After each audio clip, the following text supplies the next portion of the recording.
C'è una cosa a cui probabilmente non pensiamo mai.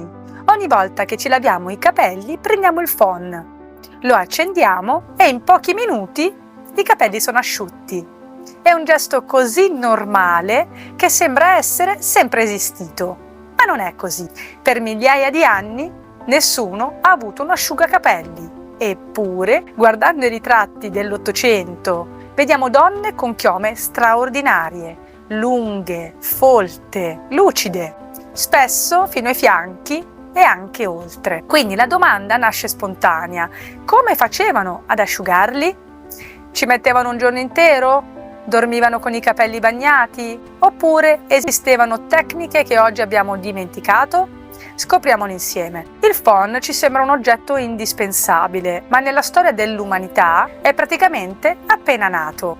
Per migliaia di anni donne e uomini hanno dovuto asciugare i capelli senza alcun aiuto tecnologico.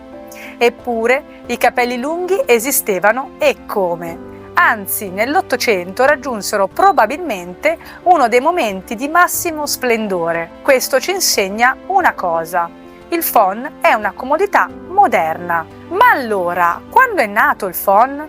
Molti rimarranno sorpresi, perché il primo asciugacapelli elettrico comparve solo all'inizio del Novecento ed era enorme, pesante e rumoroso, ben lontano dal phon che conosciamo oggi. All'inizio si trovava quasi esclusivamente nei saloni da parrucchiere. Bisognava sedersi e un grande casco metallico soffiava aria calda sopra la testa. I modelli portatili arrivarono solo negli anni successivi e ci volle ancora molto tempo prima che il phon entrasse davvero nelle case di tutti. Ma la cosa più interessante è un'altra. I capelli lunghi non sono arrivati con il phon, c'erano già. Anzi, le chiome più lunghe e spettacolari della storia sono esistite proprio quando il phon ancora non esisteva. Questo dovrebbe farci riflettere. In realtà non erano soltanto le donne dell'Ottocento ad asciugare i capelli in questo modo. Per migliaia di anni quasi tutte le grandi civiltà hanno lasciato che fosse l'aria a fare il suo lavoro. Nell'antico Egitto, dopo il lavaggio, i capelli venivano tamponati con teli di lino e lasciati asciugare naturalmente.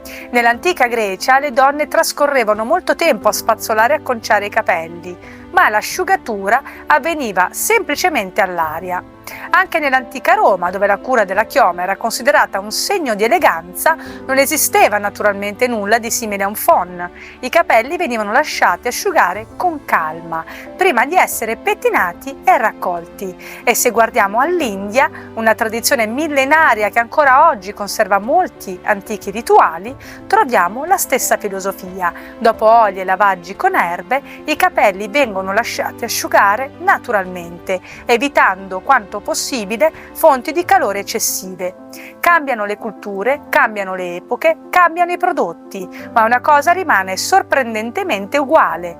Per migliaia di anni l'aria è stato il più grande asciugacapelli del mondo. Oggi spesso decidiamo di lavare i capelli mezz'ora prima di uscire. Nell'Ottocento sarebbe stato impensabile. Il lavaggio veniva programmato, si sceglieva una giornata adatta, con il tempo necessario, con la casa già sistemata, perché tutti sapevano che asciugare una chioma lunga richiedeva ore. Non era un fastidio, faceva semplicemente parte della routine dell'epoca. Dopo il lavaggio, la prima cosa da fare era eliminare più acqua possibile, non con il calore, ma con grandi asciugamani, spesso di lino o di cotone. I capelli venivano tamponati, mai strofinati, mai sfregati, mai torturati come vediamo fare oggi. Quando il telo diventava troppo bagnato, veniva sostituito con uno asciutto. L'obiettivo era togliere l'acqua superficiale, non asciugare completamente il capello. Una volta eliminata l'acqua in eccesso, iniziava la vera asciugatura. I capelli venivano lasciati sciolti, l'aria faceva il resto. Una finestra aperta, una veranda, un cortile, una stanza ben ventilata. Non serviva molto altro. L'aria in movimento accelera naturalmente l'evaporazione dell'acqua.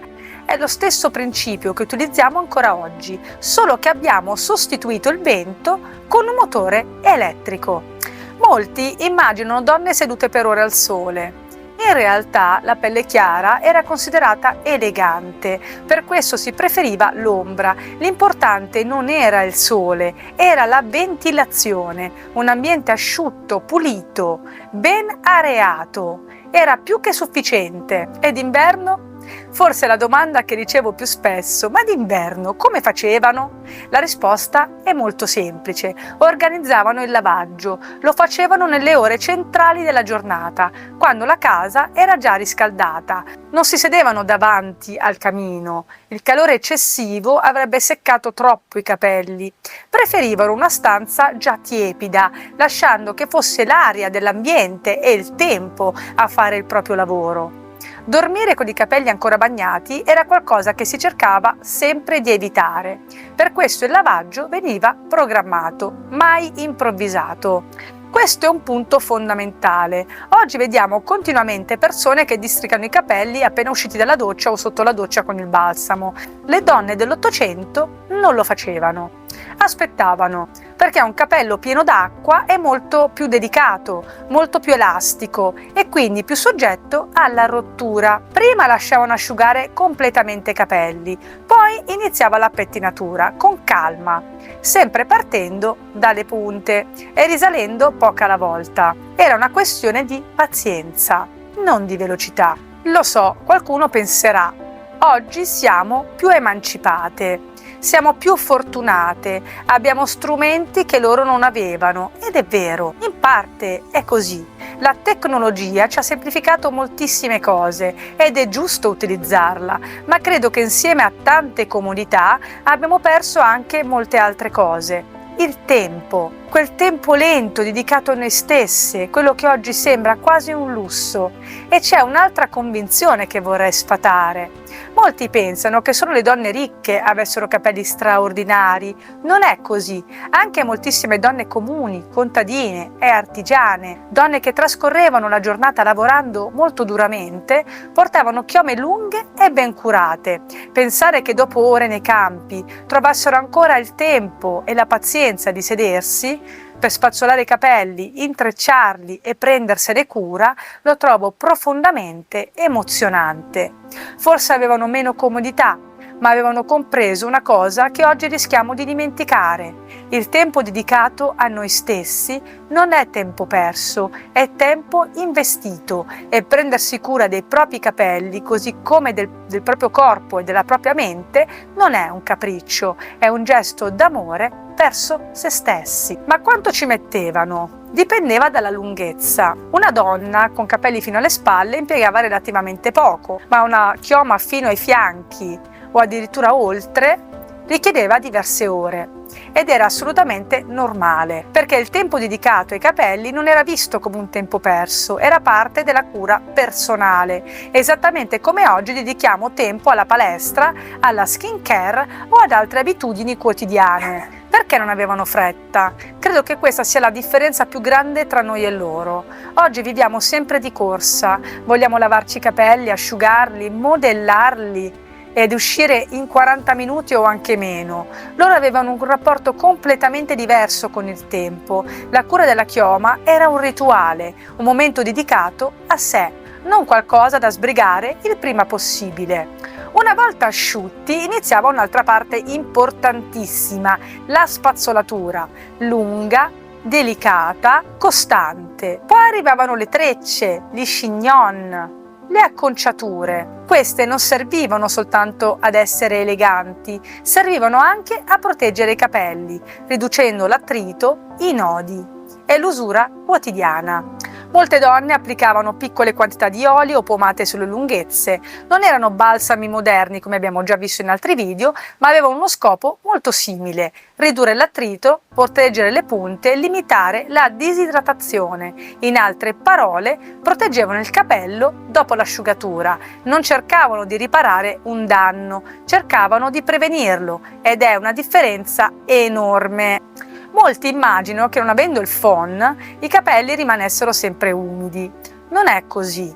Semplicemente si dava loro il tempo necessario. L'acqua evapora comunque. È sempre successo. Il phon accelera il processo, non lo rende possibile. C'è un'altra differenza enorme rispetto all'Ottocento. Oggi non utilizziamo semplicemente il phon, molto spesso lo utilizziamo male. Aria alla massima temperatura, il beccuccio a pochi centimetri dal capello, sempre nello stesso punto, tirando con la spazzola fino a quando la ciocca diventa quasi troppo calda per essere toccata. Poi passiamo alla piastra, al ferro ricciante e magari ripetiamo tutto questo 2, 3, 4 volte alla settimana. Non dovrebbe sorprenderci se dopo anni i capelli iniziano a perdere lucentezza, a spezzarsi, ad assottigliarsi. Pensiamo a una cosa: prendereste mai una foglia fresca e le soffiereste addosso aria rovente per 10 minuti? Probabilmente no. Eppure esattamente quello che facciamo ai nostri capelli. Questo non significa che il phon sia il nemico, significa che abbiamo trasformato uno strumento utile in qualcosa che spesso utilizziamo senza alcuna delicatezza. Forse dovremmo imparare dalle donne dell'Ottocento una lezione semplicissima: i capelli non hanno bisogno di essere combattuti, hanno bisogno di essere accompagnati. Allora, come dovremmo utilizzare il phon oggi? Se vogliamo ridurre al minimo lo stress sui capelli, non dobbiamo rinunciare al phon necessariamente, dobbiamo imparare ad usarlo meglio. Dopo aver tamponato delicatamente i capelli, possiamo avvolgerli in un asciugamano asciutto per 10 o 15 minuti. In questo modo il tessuto assorbirà una buona parte dell'acqua residua, senza bisogno di calore. A quel punto i capelli saranno ancora umidi, ma non più impregnati d'acqua, ed è proprio questo il momento migliore per utilizzare il phon. Scegliamo una temperatura moderata, manteniamo il phon a almeno 30 cm di distanza dai capelli, muoviamo continuamente il gesto d'aria, non insistere sempre sulla stessa ciocca, iniziamo asciugando prima la cute e solo dopo passare alle lunghezze. Se il capello o il cuoio capelluto diventano troppo caldi al tatto, significa che stiamo esagerando. Il calore dovrebbe servire ad accelerare l'asciugatura, non a surriscaldare la fibra. Ed in estate, se ne avete la possibilità, lasciate che i capelli possano asciugarsi naturalmente. Durante la bella stagione, la chioma è già sottoposta a moltissimi fattori di stress: il sole, il vento, il mare, il sale, il cloro. Aggiungere anche aria molto calda significa sottoporli ad un ulteriore stress che è spesso del tutto evitabile. Lasciate quindi che sia l'aria, quando possibile, a fare una parte del lavoro. Attenzione a non dormire mai con i capelli bagnati. C'è però una cosa che vi sconsiglio fortemente: non andate mai a dormire con i capelli ancora bagnati. L'umidità che rimane a lungo sulla cute, soprattutto a contatto con il cuscino, può favorire la proliferazione di batteri e in particolari condizioni anche di muffe o funghi. Inoltre i capelli rimangono bagnati per molte ore, diventando ancora più delicati e più soggetti alla rottura. Per questo, proprio come si faceva un tempo, cercate di programmare il lavaggio durante il giorno, così i capelli avranno tutto il tempo di asciugarsi completamente prima di andare a dormire. Il phon, se usato bene, può essere un ottimo alleato, ma qualche volta e anche più di qualche volta lasciare che sia l'aria a fare una parte del lavoro è probabilmente il regalo più grande che possiamo fare ai nostri capelli. Non credo che dovremmo tornare a vivere come nell'Ottocento, non avrebbe senso, ma credo che possiamo recuperare qualcosa: la pazienza, il rispetto dei tempi naturali, l'idea che i capelli non abbiano bisogno di essere continuamente stressati, che forse qualche volta lasciarli asciugare con calma non è una cattiva idea. C'è però una riflessione importante che vorrei lasciarvi. Molto spesso sentiamo dire: il phon rovina i capelli. Io non credo che sia così semplice. Il vero problema non è il phon in sé, è il modo in cui lo utilizziamo. Oggi molte persone si lavano i capelli 2, 3, a volte persino 4 volte alla settimana e quasi ogni volta li asciugano con aria molto calda, tenendo il phon troppo vicino, insistendo sempre sulle stesse ciocche, tirando con la spazzola fino a quando poi il capello diventa bollente. Se questo gesto viene ripetuto per mesi e addirittura per anni, è normale che la fibra possa risentirne.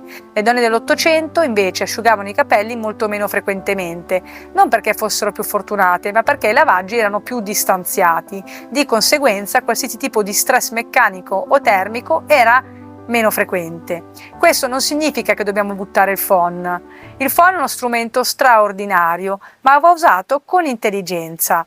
Temperatura moderata, una certa distanza dal capello, movimento continuo e quando abbiamo tempo possiamo lasciare che sia l'aria a fare parte del lavoro. Forse il vero insegnamento delle donne dell'Ottocento non è che dovremmo rinunciare alla tecnologia, è che dovremmo smettere di avere fretta, perché i capelli non hanno fretta, siamo noi ad averla. E forse è proprio questa corsa continua la differenza più grande tra il nostro modo di prenderci cura dei capelli e il loro. E voi? Come asciugate i vostri capelli? Li lasciate asciugare all'aria oppure usate sempre il phon? E se usate il phon, lo utilizzate con aria moderata o alla massima temperatura? Raccontatemi la vostra esperienza nei commenti. Ci vediamo al prossimo video.